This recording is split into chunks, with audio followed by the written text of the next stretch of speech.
серија на одлучување по совети за распишување на референдуми. Почнете да се појавувате во некој сомот. Да, општина Битола е голема општина. Дојдов секако на покана на советниците кои што се на Социјалдемократскиот сојуз и сметав дека е важно да се појави. Знаете зашто?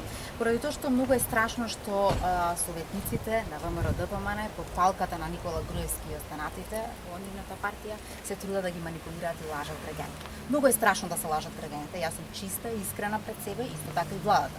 Секој ден макотрпно работиме во интерес на граѓаните и напредување на нивното секојдневно живење и не би работеле наспроти нивниот интерес. Затоа ми е важно од Битола да им порачам на граѓаните да не подлегнуваат, дури нивните членови и нивните гласачи да одберат програма на локалните избори која што навистина ќе биде во интерес на граѓаните на локалните самоуправи каде што ќе излезат на гласање, а не да ВМРО ДПМН се обидува да ги извлече на денот на избори за да ги изманипулира.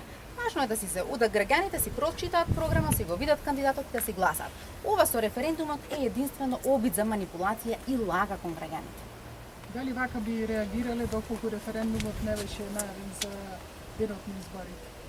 Видете, референдум како референдум, јас навистина го почитувам како алатка, зашто е демократска алатка и ја поддржувам. И важно е, за рудниците излегуваат граѓаните. Јас би поттикнала сите граѓани да ова алатка често ја користат, но не за важно прашање. Јас токму затоа сакав и да се обратам на говорницата и да кажам, луѓе, зашто отварате материјална расправа? Дали сте свесни дека оно што го кажувате ни сами не си верувате во истото, но не ми дадоа можност да кажам на говорница, па еве во медиумите ќе стигне до граѓаните. Мене ми е важно да стигне до граѓаните. Дека се тоа на кое што се дискутира и се пробива да им се објасни дека е дел од стратегијата е лага, првенствено што тие сакаат да прикажат дека таа стратегија е донесена, тоа е лажно.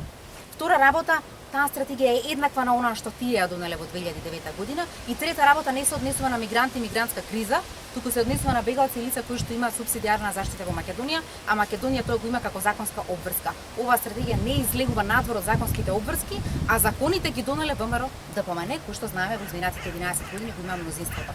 Навистина мислам дека нема веќе можност за дискусија по однос на ова прашање, а не уште да им се трошат пари на граѓаните. Референдумот нека си оди многу друг ден ако веќе решиле да ги потрошат граѓаните на ваков несоодветен начин. Дали тоа значи и вие да ве прашаме дека нема да гласате денес по точка во однос на точката за или против? Значи ние имаме веќе изграден став по однос на точката колегите кои што ја предложија. Единствено дискутабилна е датата. Референдум поддржуваме, апсолутно не сме против референдум, меѓутоа ќе побараме датата да биде променета. Пред или потоа, како сакаат, ние не бегаме од тоа, меѓутоа ќе бараме датата да биде променета и тогаш целосно ќе го поддржиме референдумот.